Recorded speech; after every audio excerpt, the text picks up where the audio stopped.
ഞാൻ നിന്നെ കൈവിടുമോ ഒരു നാളും മറക്കുമോ? ഞാൻ നിന്നെ കൈവിടുമോ ഒരു നാളും മറക്കുമോ? ആരു മറന്നാലും മറക്കാത്തവൻ അന്ത്യത്തോളം കൂടെയുള്ളവൻ. ആരു മറന്നാലും മറക്കാത്തവൻ അന്ത്യത്തോളം കൂടെയുള്ളവൻ. ഞാൻ നിന്നെ കൈവിടുമോ ഒരു നാളും മറക്കുമോ? ഞാൻ നിന്നെ കൈവിടുമോ ഒരു നാളും മറക്കുമോ? കർത്താവിൻ്റെ നാമം വാഴ്ത്തപ്പെടുമാറാകട്ടെ. ഈ രാത്രി സമയത്തിൽ എൻ്റെ കർത്താവിനെ ഒന്ന് ആരാധിപ്പാൻ മഹത്വപ്പെടുത്തുവാൻ ഇന്ന് കർത്താവ് അവിടുന്ന് ആയിരിക്കാൻ അവിടുന്ന് കൃപ നൽകാനായിട്ട് നന്ദിയോടെ സ്തോത്രം ചെയ്യുന്നു. ദൈവകരങ്ങളിലേക്ക് നമുക്ക് ഏൽപ്പിച്ചു കൊടുക്കാം. ദൈവം ഇന്ന് രാത്രികാലം നമ്മളോട് വ്യക്തമായി സംസാരിക്കേണ്ടതിനായിട്ട്, ഈ വചനത്തിൽ കൂടി കർത്താവ് നമ്മളോട് സംസാരിക്കേണ്ടതിനായിട്ട് നമുക്ക് ദൈവകരങ്ങളിലേക്ക് ഏൽപ്പിച്ചു കൊടുത്ത് പ്രാർത്ഥിക്കാം. ഇടവലകടകലാതി കക്ഷക്കടകല സന്തൽ പ്രൗഢലാതി. നമുക്കൊരു വാക്യം വായിക്കാം. അപ്പോസ്തല പ്രവൃത്തി 12-ാം അധ്യായം 1 മുതൽ 7 വരെ ഉള്ള വാക്യങ്ങൾ ഞാൻ വായിക്കുന്നു. അപ്പോസ്തല പ്രവൃത്തി 12-ന്റെ 1 മുതൽ 7 വരെയുള്ള വാക്യം. ആ കാലത്തെ ഹേരോദാവ് രാജാവ് സഭയിൽ ചിലരെ പീഡിപ്പിക്കേണ്ടതിന് കൈ നീട്ടി. യോഹന്നാൻ്റെ സഹോദരനായ യാക്കോബിനെ അവൻ വാൾ കൊണ്ട് കൊന്നു. അത് യഹൂദന്മാർക്ക് പ്രസാദമായി എന്ന് കണ്ട് അവൻ പത്രോസിനെയും പിടിച്ചു. അപ്പോൾ പുളിപ്പില്ലാത്ത അപ്പത്തിൻ്റെ പെരുന്നാളായിരുന്നു. അവനെ പിടിച്ച ശേഷം പെസഹ കഴിഞ്ഞിട്ട് ജനത്തിൻ്റെ മുമ്പിൽ നിർത്തുവാൻ ഭാവിച്ചു. തടവിലാക്കി അവനെ കാപ്പാൻ 4 ചേവറുള്ള 4 കൂട്ടത്തിന് ഏൽപ്പിച്ചു. ഇങ്ങനെ പത്രോസിനെ തടവിൽ സൂക്ഷിച്ചു വരുമ്പോൾ സഭാശ്രദ്ധയോടെ അവനു വേണ്ടി ദൈവത്തോട് പ്രാർത്ഥന കഴിച്ചു പോന്നു. ഹേരോദാവ് അവനെ ജനത്തിൻ്റെ മുമ്പിൽ നിർത്തുവാൻ ഭാവിച്ചതിൻ്റെ തലേ രാത്രിയിൽ പത്രോസ് 2 ചങ്ങലയാൽ ബന്ധിക്കപ്പെട്ടവനായി 2 പടയാളികളുടെ നടുവിൽ ഉറങ്ങുകയായിരുന്നു. വാതിലിൻ്റെ മുമ്പിൽ കാവൽക്കാർ കാരാഗ്രഹം കാത്തുകൊണ്ടിരുന്നു. പെട്ടെന്ന് കർത്താവിൻ്റെ ദൂതൻ അവിടെ പ്രത്യക്ഷനായി. അറയിൽ ഒരു വെളിച്ചം പ്രകാശിച്ചു. അവൻ പത്രോസിനെ വിലാപ്പുറത്ത് തട്ടി വേഗം എഴുന്നേൽക്ക എന്ന് പറഞ്ഞു അവനെ ഉണർത്തി. ഉടനെ അവൻ്റെ ചങ്ങല കൈമേൽ നിന്ന് വീണുപോയി. ദൂതൻ അവനുടെ അരകെട്ടി ചെരുപ്പിട്ട് മുറുക്കുക എന്ന് കൽപ്പിച്ചു. അവൻ അങ്ങനെ ചെയ്തു. നിന്റെ വസ്ത്രം പുതച്ച് എൻ്റെ പിന്നാലെ വരിക എന്ന് പറഞ്ഞു. അവൻ പിന്നാലെ ചെന്നു. ദൂതൻ മുഖാന്തരം സംഭവിച്ചത് വാസ്തവമെന്നറിയാതെ താൻ ഒരു ദർശനം കാണുന്നുവെന്ന് നിരൂപിച്ചു. അപ്പോൾ പ്രൈസ്തലോട് നമ്മൾ വായിച്ച വാക്യം ഇതിലിങ്ങനെയാണ് മനസ്സിലായെന്ന് തോന്നുന്നു. വായിച്ച എല്ലാവർക്കും മനസ്സിലായെന്ന് ഞാൻ വിചാരിക്കുന്നു. അപ്പോൾ നമുക്ക് കാണാൻ കഴിയുന്നുണ്ട്, ആ കാലത്തെ ഹേരോദാവ് രാജാവ് സഭയിൽ ചില പീഡിപ്പിക്കേണ്ടതിന് കൈ നീട്ടി. പ്രൈസ്തലോട് ശന്തലാതി യോഹന്നാൻ്റെ സഹോദരൻ യാക്കോബിനെ. അപ്പോൾ നോക്കിക്കോണം, സഭ ആദ്യത്തെ നമ്മൾ കാണുമ്പോൾ 4-ാം അധ്യായത്തിലും അതായത് പത്രോസ് പ്രസംഗിച്ചപ്പോൾ നമുക്ക് കാണാൻ കഴിയും. പത്രോസിൻ്റെ കാര്യം നമ്മൾ പറഞ്ഞു കഴിഞ്ഞാൽ പത്രോസ് പ്രവചിച്ചാണ്, നീ ജീവനുള്ള ദൈവത്തിൻ്റെ പുത്രനായ ക്രിസ്തു ആകുന്നുവെന്ന് പത്രോസ് കർത്താവിനോട് പ്രവചിച്ച് പറഞ്ഞതായിട്ട് നമുക്ക് കാണാൻ കഴിയുന്നുണ്ട്. അതുപോലെ തന്നെ പത്രോസ് ആ സ്ത്രീയുടെ മുമ്പിൽ കർത്താവിനെ തള്ളി പറഞ്ഞുവെങ്കിലും ഡമനഘടകലാതി പത്രോസ് കർത്താവിനെ തള്ളി പറഞ്ഞുവെങ്കിലും അവൻ അന്നേരം തന്നെ മടങ്ങി വന്ന് ദൈവസ്ഥാനത്തിൽ ഒരു കുറ്റങ്ങൾ ഏറ്റുപറഞ്ഞ് കരയുന്നതായിട്ട് നമുക്ക് കാണാൻ കഴിയുന്നുണ്ട്. പത്രോസിൻ്റെ സഹോദരൻ അന്ത്രയോസാണ് നമുക്കറിയാം. അപ്പോൾ ഈ അങ്ങനെയാണ് ഈ പത്രോസ് ഒരു വലിയ സഭയുടെ പാസ്റ്ററായിരുന്നല്ലോ. ആ സഭയുടെ വലിയൊരു പാസ്റ്ററായിരുന്നു. ആദ്യം പത്രോസ് പ്രസംഗിച്ചപ്പോൾ 3000 പേർ രക്ഷിക്കപ്പെട്ടു. എന്നാൽ 4-ാം അധ്യായത്തിൽ നമ്മൾ വായിക്കുമ്പോൾ 40-ലധികം വയസ്സുള്ളതായ ഒരു മനുഷ്യനെ ഈ പത്രോസ് തന്നെ സൗഖ്യമാക്കുന്നതായിട്ട് കാണുന്നുണ്ട്. അപ്പോഴേ ജനവും അല്ലെങ്കിൽ ഡമനകടകളാൽ യഹൂദന്മാരൊക്കെ പറഞ്ഞ് ഇവന് പഠിപ്പില്ലാത്തവനും വിദ്യാഭ്യാസം ഇല്ലാത്തവനാണ് ഇവൻ, പക്ഷേ ഇതെന്താണ് ഇങ്ങനെ ചെയ്തതെന്നൊക്കെ ചോദിക്കുന്നു. ദൈവത്തിൻ്റെ വീര്യപ്രവൃത്തികൾ കണ്ടിട്ട് അവരൊക്കെ ഇങ്ങനെ പറയാനിടയായി. എന്നാൽ ജനത്തിൻ്റെ മധ്യത്തിൽ വെച്ച് നമുക്ക് കാണാം 4:13 അവർ പത്രോസിൻ്റെയും യോഹന്നാൻ്റെയും ധൈര്യം കാണുകയാലും ഇവർ പഠിപ്പില്ലാത്തവരും സാമാന്യരുമായ മനുഷ്യരെന്ന് ഗ്രഹിക്കാലും ആശ്ചര്യപ്പെട്ടു. അവർ യേശുവിനോട് കൂടെ ആയിരുന്നു അവർ എന്നും അറിഞ്ഞു. സൗഖ്യം പ്രാപിച്ച മനുഷ്യൻ അവരോടുകൂടെ നിൽക്കുന്നത് കണ്ടതുകൊണ്ട് അവർക്ക് എതിർ പറവാൻ വകയില്ലായിരുന്നു. അവരോട് ന്യായാധിപതി സംഘത്തിൽ നിന്ന് പുറത്തു പോകുവാൻ കൽപ്പിച്ചിട്ട് അവർ തമ്മിൽ ആലോചിച്ച് ഈ മനുഷ്യരെ എന്തു ചെയ്യേണ്ടു? പ്രത്യക്ഷമായ ഒരു അടയാളം അവർ ചെയ്തിരിക്കുന്നു എന്ന് യെരൂശലേമിൽ പാർക്കുന്ന എല്ലാവർക്കും പ്രസിദ്ധമല്ലോ, നിഷേധിപ്പാൻ നമുക്ക് കഴിവില്ല. എങ്കിലും ജനത്തിലധികം പരക്കാതിരിക്കാൻ അവർ ഇപ്പോൾ ഇതൊക്കെ ഒത്തിരി കാര്യങ്ങൾ നമ്മൾ അതിനകത്ത് കാണുന്നുണ്ട്. ഈ മനുഷ്യനെ സൗഖ്യമാക്കി ഒരു പ്രത്യക്ഷമായ അടയാളം ചെയ്തെന്നൊക്കെ യഹൂദന്മാർ പറയുന്നുണ്ട്. അതുകൊണ്ട് ഇവരെ ഒന്നും ചെയ്യാൻ കഴിയത്തില്ല, ഇവർ സാമാന്യരാണ്, ഇവർ വിദ്യാഭ്യാസമില്ലാത്തവരാണ് എന്നൊക്കെ പറഞ്ഞ് ഇവരെ ഒത്തിരി പരിഹസിക്കാനിടയായി. അപ്പോൾ പത്രോസ് ആദ്യം പ്രസംഗിച്ചപ്പോൾ 3000 പേര് രക്ഷിക്കപ്പെട്ടു. പിന്നെ രണ്ടാമത് പ്രസംഗിച്ചപ്പോൾ 5000 പേര് രക്ഷിക്കപ്പെട്ടതെന്നൊക്കെ നമുക്ക് കാണാൻ കഴിയുന്നുണ്ട്. അങ്ങനെ പത്രോസ് വലിയ ഒരു സഭാ പാസ്റ്ററാണ്, വലിയ ഒരു സഭയുടെ ഒരു പാസ്റ്ററായിട്ടാണെന്ന് അന്ന് സുവിശേഷിച്ചുകൊണ്ടിരുന്നതായിരുന്നു, നടത്തിക്കൊണ്ടിരിക്കുന്ന ഒരു വലിയൊരു പാസ്റ്ററായിരുന്നു. Main pastor പത്രോസായിരുന്നു. ആ സമയത്താണ് ഈ യാക്കോബിനെ പിടിച്ചിട്ട് അവർ തടവിലാക്കി കൊന്നു കഴിഞ്ഞതിന് ശേഷം സ്തേഫാനോസിനെ അവർ പിടിച്ചിട്ട് അവർ കൊന്നു കഴിഞ്ഞപ്പോൾ ഇവർക്കെല്ലാവർക്കും അത് യഹൂദന്മാർക്ക് പ്രസാദമായെന്നാണ് നമ്മൾ വായിച്ചത്. അപ്പോൾ യഹൂദന്മാർക്ക് പ്രസാദമായതുകൊണ്ട് ഇടമനഘടകനാദി എങ്ങനെയെങ്കിലും ഇവനെ നശിപ്പിച്ചു കളയണം. അതുകൊണ്ട് ഈ പത്രോസിനെ പിടിച്ചു കഴിഞ്ഞാൽ സഭ ചിതറി 4 പാടിലേക്കും പോകും. അവരിങ്ങനെ ചിന്തിച്ച് ഇനി അവന് ഒരിക്കലും ഒരു ഇടമനഘടകനാദി കക്ഷകടകനാദി ഇവനിനി ഒരു ജീവിതമില്ല, ഇനി അവൻ ഒരിക്കലും പുറത്ത് വരത്തില്ല. അകത്തെ കാരാഗ്രഹത്തെ കാലും കൈയും തളച്ച് 16 ചേവരുടെ മുമ്പിൽ അവനെ ഇട്ടിരിക്കുകയാണ്. അത് മുമ്പിലും പുറകിലും എല്ലാം നിർത്തിയിട്ട് 4 പേരെ കെട്ടിയിട്ട് അവനെ അകത്തെ ആ കാരാഗ്രഹത്തിൽ അടയ്ക്കപ്പെട്ടവനായിട്ട് അവൻ കിടക്കുവാണ്. 6 പടയാളികളുടെ നടുക്ക് ഇവനിങ്ങനെ കിടക്കുവാണ്. അവൻ ക്ഷീണത്താൽ അവൻ ഉറങ്ങിപ്പോയി.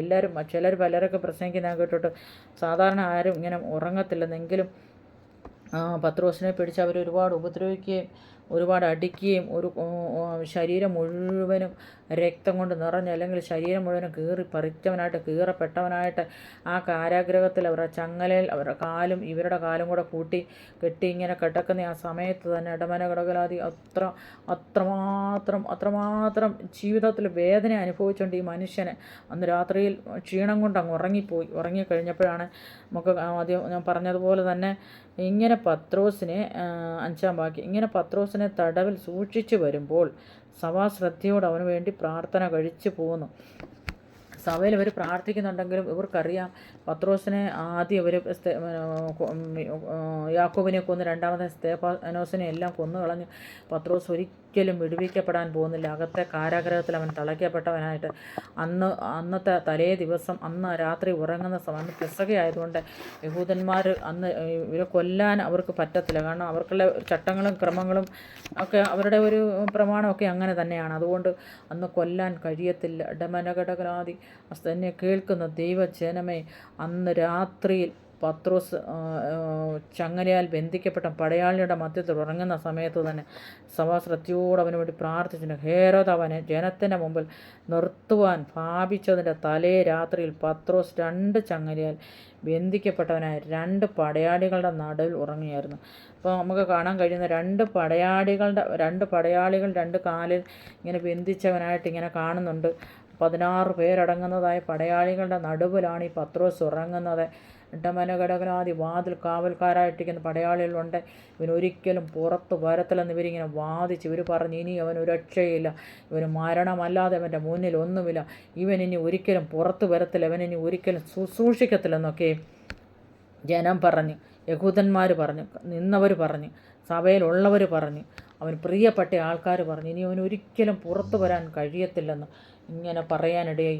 എന്നാൽ അന്ന് രാത്രിയിൽ 2 പടയാളികളുടെ നടുവിൽ പത്രോസ് ഇങ്ങനെ ഉറങ്ങിയ സമയത്ത് നമുക്ക് 6 അങ്ങനെ 6-ാം വാക്യം ഇങ്ങനെ വായിക്കുന്ന, ഹേരോദാവ് അവനെ ജനത്തിൻ്റെ മുമ്പിൽ നിർത്തുവാൻ ഭാവിച്ചതിൻ്റെ തലേ രാത്രിയിൽ പത്രോസ് 2 ചങ്ങലയാൽ ബന്ധിക്കപ്പെട്ടവനായി 2 പടയാളികളുടെ നടുവിൽ ഉറങ്ങുകയായിരുന്നു.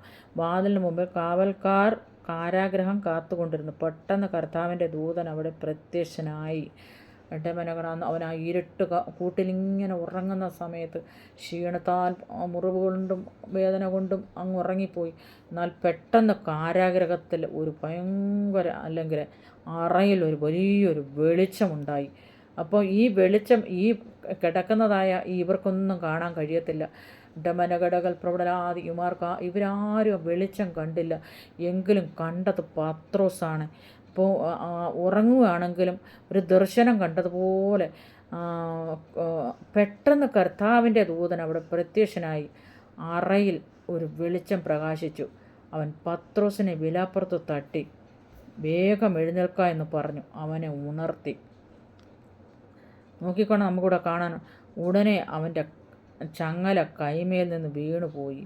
അപ്പോൾ ഇവനെ പെട്ടെന്ന് പത്രോസിനെ വിലാപ്പുറത്ത് തട്ടി. ദൂതൻ തട്ടിയ സമയം തന്നെ ഇവനെ ബന്ധിച്ചിരിക്കുന്ന ബന്ധനം അങ്ങ് അഴിഞ്ഞെന്നുള്ളതാണ്. ആ സമയം തന്നെ ഏതെങ്കിലും വിധത്തിൽ എന്നെ കേൾക്കുന്ന ഏതെങ്കിലും ദൈവജനം ബന്ധിക്കപ്പെട്ടവനായിട്ട് അവൻ ഇനി പുറത്ത് വരത്തില്ല, മരണമാണ് അവസാനം എന്ന് പറഞ്ഞിരിക്കുന്ന ആരെങ്കിലും ഉണ്ടെങ്കിൽ ഇടമനകടകല ഏതെങ്കിലും തരത്തിൽ ബന്ധിക്കപ്പെട്ടവരായിട്ട് നീ ഭവനത്തിലായിരിക്കുന്നോ, അല്ലെങ്കിൽ ഭവനത്തിന് പുറത്തായിരിക്കുന്നോ, അല്ലെങ്കിൽ ജയിലറായിരിക്കുന്നോ, ആരെങ്കിലും ഈ വചനം കേൾക്കുന്നുണ്ടെങ്കിൽ എനിക്ക് ഒന്ന് മാത്രമേ നിങ്ങളോട് പറയുവാനുള്ള. ഇടമനകടകലാതി ഏത് ബന്ധിച്ച ബന്ധനവും ദൈവത്തിന് പൊട്ടിച്ചു കളയാൻ കഴിയും. അത് ദൈവം സർവശക്തനായ ദൈവമായതുകൊണ്ട്, ദൈവം ദയാലുവായിട്ട് കരുണയുള്ളവനായതുകൊണ്ട് പ്രാർത്ഥിക്കുന്ന ഒരു ഭക്തനെ, അല്ലെങ്കിൽ ആരാധിക്കുന്ന ഒരു ഭക്തനെ ദൈവം ഒരിക്കലും കൈവിടത്തില്ലെന്നാണ് ഈ ദൈവത്തിൻ്റെ വചനത്തെ നമുക്ക് കാണാൻ കഴിയുന്നത്.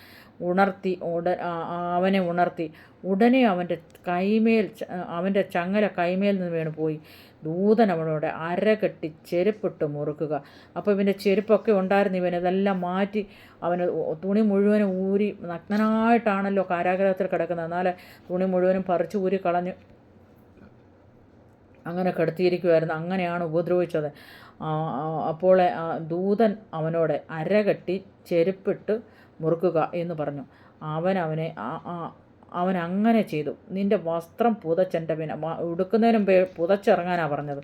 കാരണം ഇനി നമുക്കിവിടെ നിൽക്കാൻ പറ്റത്തില്ല, നിന്നു കഴിഞ്ഞാൽ നിനക്ക് ആപത്താണ്. എൻ്റെ പിന്നാലെ വരിക എന്ന് പറഞ്ഞു അവൻ പിന്നാലെ ചെന്നു. ദൂതൻ മുഖാന്തരം സംഭവിച്ചത് വാസ്തവമെന്നറിയാതെ താനൊരു ദർശനം കാണുന്നുവെന്ന് വിചാരിച്ചു. അപ്പോൾ നോക്കിക്കോണം, ദൈവത്തിൻ്റെ വചനത്തിൽ ഇപ്രകാരമാണ് പറയുന്നത്.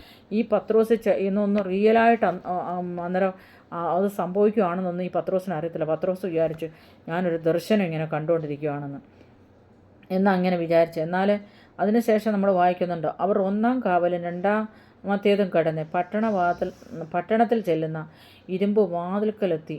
അതവർക്ക് സ്വതവേ തുറന്നു. അവർ പുറത്തിറങ്ങി ഒരു തെരുവ് കടന്നു. ഉടനെ ദൂതൻ അവനെ വിട്ടുപോയി. പത്രോസിന് സുബോധം വന്നിട്ട് കർത്താവ് തൻ്റെ ദൂതനെ അയച്ച് ഹേരോദാവിൻ്റെ കയ്യിൽ നിന്നും യഹൂദ ജനത്തിൻ്റെ സകല പ്രവൃത്തിയിൽ നിന്നും എന്നെ വിടുവിച്ചുവെന്ന് ഞാനിപ്പോൾ വാസ്തവമായി അറിയുന്നുവെന്ന് പറഞ്ഞു. ഇപ്പോൾ നോക്കിക്കോണം, അത് അവിടെ വായിച്ചത് ഇങ്ങനെയാണ്. ദൂതൻ അരകെട്ടാൻ പറഞ്ഞ്, പുതപ്പെടുക്കാൻ പറഞ്ഞ്, വസ്ത്രം പുതയ്ക്കാൻ പറഞ്ഞ്, നിനക്കുള്ളതെല്ലാം അവിടെ നഷ്ടപ്പെട്ടത് സകലതും നിൻ്റെ ഞാൻ മടക്കി തരികയാണ്. നീ നഷ്ടപ്പെട്ടു എന്ന് ചിലർ ചോദിച്ചല്ലെങ്കിൽ യഹൂദന്മാർ പറഞ്ഞ്, ശാസ്ത്രിമാർ പറഞ്ഞ്, തൻ്റെ ജനത്തിനെതിരായിട്ട്, ദൈവവചനത്തിനെതിരായിട്ട്, ദൈവസഭയ്ക്കെതിരായിട്ട്, ദൈവ ആരാധനയ്ക്കെതിരായിട്ട്, ദൈവത്തിൻ്റെ പ്രാർത്ഥനയ്ക്കെതിരായിട്ട്, ദൈവവേലയ്ക്കെതിരായിട്ട് എഴുന്നേറ്റതായ ആ വ്യക്തിയെ അന്ന് രാത്രിയിൽ ഒരു മനുഷ്യനും അദ്ദേഹത്തെ വിടുവിക്കാൻ കഴിയത്തില്ല. അന്ന് രാത്രി കഴിഞ്ഞാൽ പിറ്റേന്ന് അവൻ്റെ തല അറക്കും പത്രോസിൻ്റെ. ആ മനുഷ്യൻ അന്നും കിടന്നുറങ്ങി. അപ്പോൾ ദൂതൻ പ്രത്യക്ഷപ്പെട്ട് സഭയുടെ ശ്രദ്ധേയ പ്രാർത്ഥന വളരെ പാലിക്കുന്നു നമ്മൾ പത്രോസിൻ്റെ ലേഖനത്തിലും വായിക്കുന്നുണ്ട്. അതുപോലെ സഭ ശ്രദ്ധയോടെ പ്രാർത്ഥിച്ച് നമ്മൾ കാണാൻ കഴിയുന്നുണ്ട്. കർത്താവ് കാൽവറിയിൽ അവിടെ പോയി ഗെത്സമേന തോട്ടത്തിൽ പോയിരുന്ന് പ്രാർത്ഥിച്ച് ലൂക്കോസിൻ്റെ സുവിശേഷം നമുക്ക് വായിക്കാൻ കഴിയുന്നുണ്ട്. കർത്താവ് ശ്രദ്ധയോടെ പ്രാർത്ഥിച്ചപ്പോൾ കർത്താവിൻ്റെ വിയർപ്പ് കിണങ്ങൾ താഴെ വീണത് രക്തത്തുള്ളിയായി വീണു. അതിശ്രദ്ധയോടെ പ്രാർത്ഥിക്കുന്ന ഏത് ദൈവ പൈതലിനെയും ദൈവം കൈവിടത്തില്ല. ദൈവജനമേ, എന്നെ കേട്ടുകൊണ്ട് കേട്ടുകൊണ്ടിരിക്കുന്ന ദൈവജനമേ, ഇടമനഘടകരാതി നമ്മൾ പ്രാർത്ഥിക്കുന്ന ഏത് വിഷയം നമ്മൾ കരഞ്ഞ് പ്രാർത്ഥിക്കുന്നെങ്കിൽ ദൈവസന്നിധിയിൽ സമർപ്പിച്ചുകൊണ്ട് പ്രാർത്ഥിക്കുന്ന, വിശുദ്ധിയോടും വേർപാടോടും ദൈവസന്നിധിയിൽ പറഞ്ഞ് പ്രാർത്ഥിക്കുന്ന ഒരു വ്യക്തിയെ ഒരിക്കലും ദൈവം കൈവിടത്തില്ല. പത്രോസ് 1-ാം കാവലും 2-ാം കാവലും കടന്ന് ഇപ്പം 2 കാവലും. എന്നാൽ പട്ടണത്തിൽ ചെല്ലുന്ന ഇരുമ്പ് വാതിൽക്കലെത്തി അതേ അവർക്ക് സ്വതവേ തുറന്നു. അപ്പോൾ ആ പട്ടണത്തിലുള്ള വലിയ വാതിലെന്ന് പറഞ്ഞു കഴിഞ്ഞാൽ ചരിത്രം ഇങ്ങനെ പറയുന്നു, 2 ആന നിന്നാണ് അതിനെ വലിച്ച് 2 സൈഡിൽ നിന്ന് 2 ഗേറ്റും അങ്ങ് തുറന്നു വിടുന്നത്. അപ്പോൾ ആ ഒരിക്കലും ഒരു വ്യക്തിക്കോ ഒരു മനുഷ്യനോ അത് തുറക്കാൻ പറ്റത്തില്ല. 2 ആനയെ നിർത്തിയിട്ടുണ്ട്. ആനയാണ് ഈ പട്ടണവാതിലിൻ്റെ, അതായത് ഈ പട്ടണത്തിൻ്റെ ഈ വാതിലിൻ്റെ ആ ഗേറ്റിന് ഇങ്ങനെ പിടിച്ച് തുറക്കുന്നത് ആനയാണ്. അതുകൊണ്ട് ഒരു വ്യക്തിക്കും അത് ചെയ്യാൻ കഴിയത്തില്ല. അതും ആ വാതിൽ വരെയും സ്വതവേ പുറത്തിറങ്ങി ഒരു തെരുവ് കടന്ന് ഇങ്ങനെ ദൂതൻ അവനെ വിട്ടുപോയി. അപ്പോൾ നോക്കണം, കിലോമീറ്ററുകൾ അധികം സമയം വരെയും ഈ ദൂതൻ ഈ പത്രോസിൻ്റെ അടുക്കലുണ്ടായിരുന്നു. ഈ പത്രോസിൻ്റെ അടുക്കൽ ഇങ്ങനെ കടന്നു ചെന്ന് പത്രോസിനെ കൊണ്ടുപോവുകയായിരുന്നു. ഇടമനകട എന്തുകൊണ്ടാണെന്ന് പറഞ്ഞാൽ ദൂതൻ വിട്ടുപോയാൽ ഒരു പക്ഷേ ഈ കാവൽക്കാർ ഓടി വന്ന് ഈ പത്രോസിനെ പിടിച്ചുകൊണ്ട് പോകാൻ ഒത്തിരി സാധ്യത ഉള്ളതുകൊണ്ട് ദൂതൻ എന്ത് ചെയ്തെന്നറിയാമോ, ഈ മൈലുകളിലപ്പുറം കൊണ്ടുവന്നിട്ട് തെരുവിലേക്ക് ഈ പത്രോസിനെ വിട്ടിട്ട് ഇങ്ങനെ കടന്നു പോവുകയാണ്. ഇടമനകടകരാതി നീ തീർന്നു എന്ന് പലപ്പോഴും പലരും ചിലപ്പം വിചാരിക്കും. നീ ഇനി ഒരിക്കലും കാരാഗ്രഹത്തിൽ നിന്ന് പുറത്ത് വരത്തില്ല, അല്ലെങ്കിൽ നീ ആയിരിക്കുന്ന ഇടത്തിൽ നിന്ന് നീ ഒരിക്കലും പുറത്ത് വരത്തില്ല, നിന്നെ ഒരിക്കലും ഒരു വ്യക്തിക്കും രക്ഷിക്കാൻ കഴിയത്തില്ല, സഹായിക്കാൻ കഴിയത്തില്ല എന്ന് ചിലപ്പോൾ ചിലർ പറഞ്ഞായിരിക്കും. എന്നാൽ കാരാഗ്രഹത്തിൽ ഇറങ്ങി വന്ന ദൂതൻ ആ പത്രോസിനെ വിട്ടുവെച്ചെങ്കിൽ ഇന്ന് രാത്രികാലം നമ്മുടെ അടുക്കലും കടന്നു വന്ന് ഏത് വിഷയത്തിന് മേൽ ഭാരപ്പെട്ടാലും ആ വിഷയങ്ങളുടെ മധ്യത്തിൽ ഇടമനകടകരാതി കർത്താവ് ഇറങ്ങി വന്ന് ഒരു കാരാഗ്രഹത്തിൽ പത്രോസിനെ വിട്ടുവെച്ചതുപോലെ വിട്ടുവിക്കാൻ ശക്തനായ ദൈവം എൻ്റെ നിങ്ങളുടെ അടുക്കൽ കടന്നു വന്നിട്ടുണ്ട്. ഇന്ന് രാത്രികാലം അതിനുവേണ്ടി നിങ്ങൾ ഏൽപ്പിച്ചു കൊടുക്കുകയാണെങ്കിൽ ഈ സമയം നിങ്ങൾ ദൈവത്തിൻ്റെ കരത്തിലേക്ക് ഏൽപ്പിച്ചു കൊടുക്കുക. അതിന് ശേഷമായിട്ട് നമുക്ക് ലാസ്റ്റിൽ ആ അധ്യായത്തിൽ തന്നെ നമ്മൾ വായിക്കുന്നുണ്ട്, പത്രോസ് വിടുവിക്കപ്പെട്ടു. ആ സ്ത്രീ പെൺകുട്ടി വന്ന് കണ്ടങ്ങനെ അവർ അകത്ത് ഒരു സവപ്രത്തോട് പ്രാർത്ഥിച്ചുകൊണ്ട് ദൈവം അവരെ വിടുവിച്ചു. അവർക്ക് ഒരിക്കലും അവരിങ്ങനെ പറയാൻ കാരണമെന്ന് പറഞ്ഞാൽ ഒരിക്കലും അത് നടക്കത്തില്ല, സംഭവിക്കത്തില്ല, ഒരിക്കലും അങ്ങനെ ജീവിതത്തിൽ സംഭവിച്ചിട്ടില്ല. കാരണം കാരാഗ്രഹത്തിലുള്ളവർ അവർ മരണപ്പെടുകയായിരുന്നു. അതൊരിക്കലും സാധ്യതയില്ലാത്ത സ്ഥാനത്താണ് പത്രോസിനെ ദൈവം വിടുവിച്ചത്. അതുകൊണ്ട് അവർക്ക് വിശ്വസിക്കാൻ കഴിഞ്ഞില്ലെങ്കിലും അതിനുശേഷം നമ്മൾ താഴോട്ട് കാണുമ്പോൾ ഹേരോദാവ് അവൻ്റെ ആ ഒരു പ്രസംഗമൊക്കെ നമുക്ക് കാണാൻ കഴിയുന്നുണ്ട്. ഇവൻ പ്രസംഗിച്ചുകൊണ്ടിരിക്കുമ്പോൾ തന്നെ ആൾക്കാർ പറയുന്നു, ഇത് മനുഷ്യൻ്റെ ശബ്ദമല്ല, ഇതൊരു ദൈവത്തിൻ്റെ ശബ്ദമാണ്. അപ്പോൾ അതിനകത്ത് നമ്മൾ 12-20 അവൻ സോര്യരുടെയും സീദോന്യരുടെയും നേരെ കുർത്തിച്ചിരിക്കുമ്പോൾ രാജാവിൻ്റെ ദേശത്ത് നിന്ന് തങ്ങളുടെ ദേശത്തിന് ആഹാരം കിട്ടിവരികയാൽ അവർ ഏക മനസ്സോടെ അവൻ്റെ അടുക്കൽ ചെന്ന് രാജാവിൻ്റെ പള്ളിക്കാരനായ പ്ലസ്തോസിനെ വശത്താക്കി സന്ധിക്കായി അപേക്ഷിച്ച് നിശ്ചയിച്ച ദിവസത്തിൽ ഹേരോദാവ് രാജവസ്ത്രം ധരിച്ച് ഭദ്രാസനത്തെങ്കിലിരുന്നു അവരോട് പ്രസംഗം കഴിച്ചു. ഇത് മനുഷ്യൻ്റെ ശബ്ദമല്ല, ഒരു ദേവൻ്റെ ശബ്ദം അത്രയെന്ന് ജനം ആർത്തു. അവൻ ദൈവത്തിന് മഹത്വം കൊടുക്കായികയാൽ കർത്താവിൻ്റെ ദൂതൻ അവനെ അടിച്ചു, അവൻ കൃമിക്കിരയായി. നോക്കിക്കോണം, ഇവരെ എങ്ങനെങ്കിലും പത്രോസിനെ കൊന്നു മുടിക്കാനായിട്ട് ഒരു ആലോചന ഇട്ടപ്പോൾ ഈ ദൂതൻ എന്തോ ചെയ്തെന്നറിയാമോ, അവിടെ ചെന്നു പത്രോസിനെ വിടുവിച്ച് രക്ഷിച്ചതിന് ശേഷം ഈ ദൂതൻ അവിടെ ചെന്നു. ഈ ഹേരോദാവ് അവൻ പറയുന്നത് ഞാൻ ദൈവമായിട്ട് അവനങ്ങ് രൂപാന്തരപ്പെട്ടു. ആ സമയത്ത് അവൻ ദൈവമാണെന്നൊക്കെ മറ്റുള്ളവരോട് പറഞ്ഞു. മറ്റുള്ളവരും അവനെ പുകഴ്ത്തിട്ട് പറഞ്ഞു, ദൈവത്തിൻ്റെ ശബ്ദമാണിത്, ഒരിക്കലും ഒരു മനുഷ്യൻ്റെ ശബ്ദം. ഈ ചെന്ന പത്രോസിനെ കൊല്ലാനായിട്ട് പിടിച്ചവന് കാരാഗ്രഹത്തിലാക്കി. പക്ഷേ ഇവൻ്റെ മരണവിധി അന്ന് അടുത്തിരുന്നു. നിങ്ങളെയും എന്നെയും അന്ന് രാത്രി ചെന്നിട്ട് ആ ദൂതൻ അവനെ ഒറ്റ അടിയടിച്ച് അവനത് ഒരിക്കലും നമ്മൾ എങ്ങും കാണുന്നില്ല, കൃമിക്കിരയായെന്ന് അടിച്ച സമയം തന്നെ അവൻ കൃമിക്കാൻ തുടങ്ങി. ക്രമിച്ച് അവൻ ഈ ലോകത്തിൽ നിന്ന് മാറ്റപ്പെട്ടു. ഇന്ന് രാത്രികാലം എനിക്കൊന്ന് പറയാനുണ്ട്. ഇടമനകടകരാതി പ്രിയ ദൈവജനമേ, പ്രിയ എൻ്റെ കൂട്ടുകാരെ, ഇടമന എൻ്റെ സഹോദരങ്ങളെ, എൻ്റെ മാതാപിതാക്കളെ, എൻ്റെ കുഞ്ഞുങ്ങളെ, ഇടമനകടകളെ, പ്രിയപ്പെട്ടവരെ, എനിക്കൊന്ന് പറയാനുണ്ട്. ഇടമനകടകളാതി കക്ഷക്കടകൾ സന്തക്കടകളാതി നമുക്കെതിരായിട്ട് ഏതൊരായുധം ആരുപയോഗിച്ചാലും ഇടൽപ്രബടലാതി കക്ഷലകടകൾ പൗലോസിനെയും ശീലാസിനെയും പിടിച്ചവർ കാരാഗ്രഹത്തിലാക്കി. അന്ന് അവർ പ്രാർത്ഥിക്കാൻ തുടങ്ങി, ആരാധിക്കാൻ തുടങ്ങി. ഇതുപോലെ സുവിശേഷത്തിന് വേണ്ടിയാണ് അവരും ഗ്രഹത്തിൽ അടയ്ക്കപ്പെട്ടത്. അന്നേരം അർദ്ധരാത്രിയിൽ ഇടബലഘടകലാതി വലിയൊരു ഭൂകമ്പം ഉണ്ടായി. അവർക്ക് മാത്രമല്ല വിടുതൽ, അവരുടെ കൂടെ കടന്ന കാരാഗ്രഹത്തിൽ കടന്നവരുടെ എല്ലാവരുടെയും ചങ്ങല അഴിഞ്ഞ് ഇടമനഘടകലാതി അവർ ദൈവത്തെ ആരാധിച്ചതുപോലെ നാളുകളിൽ നമുക്കും ദൈവത്തെ ആരാധിക്കാൻ കഴിയുമോ? നമുക്ക് ദൈവത്തെ സ്തുതിക്കാൻ കഴിയുമോ? നമുക്ക് തന്ന വെളിച്ചത്തിൽ, നമുക്ക് തന്ന കൃപയിൽ നമുക്ക് ദൈവത്തിൽ ആശ്രയിക്കാം. ഈ വചനങ്ങളാൽ ദൈവം നമ്മളെ അനുഗ്രഹിക്കട്ടെ, ധാരാളമായിട്ട് അനുഗ്രഹിക്കട്ടെ. God bless you. സ്തോത്രം. Thank you Lord.